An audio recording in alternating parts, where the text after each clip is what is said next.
Alright guys, let's talk about Ninja Gaiden Ragebound. So first off, we gotta talk about the visuals here. This game is pretty damn visually impressive. Obviously, it's a 2D pixelated style game, but it plays so smooth, like you're definitely feeling like you're getting 60 frames on this thing. I love the colors that they're so vibrant.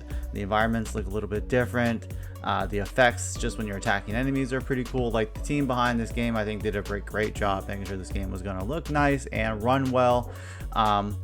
I love the different skins you can get for characters. The boss designs were pretty damn cool, actually, in my opinion. I think they did a great job kind of bringing the 2D pixel to life here. Gameplay wise, it was pretty fun. Wasn't overwhelmingly hard. The combat was relatively simple, actually. I mean, most enemies you're hitting in one shot. There's obviously these different enemies you get that give your combat capabilities a little bit of a power up, so you can take on enemies with a shield and one shot those guys.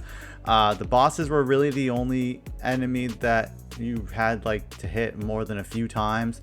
Obviously they had their own life bars. They weren't overwhelmingly difficult either. They were all pretty simple, you know, just jump around, hit, jump around, hit. None of the game really felt super complex, even down to like the platforming. The platforming itself was pretty simple as well, which I personally didn't think was a bad thing, because I have said in a previous video, like, we need more games that are just action games, aren't overly complicated. You're just going in, you're just doing your thing, having a good time. The story was not too bad. I mean, it started off being like, all right, we have to go stop the demon lord from coming back, and then after a while I kind of really just felt like it took a backseat to the game. Like, any bits of story that I came across I didn't really care about after a while. I really just wanted to get on to the next level and, you know, play some more of that game. The gameplay wasn't too long. I think I finished it at about 6.5 7 hours. I've done a little bit of side content after rolling credits on it. The ending, I'm not going to spoil the ending, but there's choices you get to make and so on. The new character of Komori seems interesting. My only complaint about the game, actually, speaking of new characters, is the fact that it does kind of feel like they wasted the potential of Komori in the game. I don't really know if I want to talk too much about what happens with the character. You can probably see in like gameplay you've seen on online that you fused with her at some point, and I was kind of like, oh man, you know, it really would have been great to get a little bit more of a backstory on her specifically. I mean, Kenji's, like, we know he's part of the Hayabusa clan, like, we know about them. I wanted to see more about the Black Spider clan.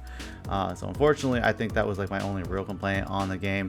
Obviously there are little puzzles you get to do where you get to play as Komori later on, and you do have abilities, and then there's talisman you can get throughout the game. Obviously, I think Muramasa is the shopkeeper's guide name. I should have wrote it down, sorry.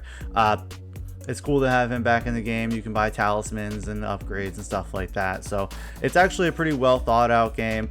Like I said, it's not something that you're going to be like overwhelmed by, in my opinion. There's tons of accessibility features for you to use in this game, where you can slow it down or take the damage out. You can even take the knockback effect out, so you can just get hit and like look like you're tanking it. So tons of accessibility features. I think that'll make the game good for anybody who just wants to like fly through the campaign. Personally, I don't believe anybody's going to need it. At least I didn't think it was that hard. So overall, Ninja Gaiden Ragebound I think is a pretty damn good game. I think it's worth a try. I think it was like 20 or 30 bucks on the PlayStation Store.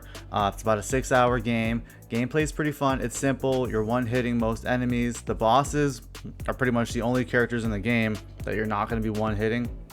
And even they weren't overwhelmingly difficult. They had sort of like small gimmicks, but nothing that was like, oh, do this over and over. You're just kind of like having to jump over things that are exploding on the floor pretty much for the most part. Visually, game was pretty impressive for a pixel style game. The 2D art style played really well. It was super smooth. The effects were really nice. I actually really liked the boss designs. I thought they were pretty dope. The enemy designs did get a little bit repetitive after a while, of course, in these style of games. And then story wise, you know, it was an interesting story at the beginning of it. Like, I was like, all right, it's another story where we're going to stop the demon lord from arising. But then, like I said, after a while it does kind of feel like it took a back seat, and then I just stopped caring about it by the time I finished the game. I just wanted to get on to the next level and roll those credits. So if you're a Ninja Gaiden fan, I think this is the perfect game for you. It's quick, it's fun, it's fast. It's not a lot of money, so like, perfect game for a Ninja Gaiden fan to get into and check out.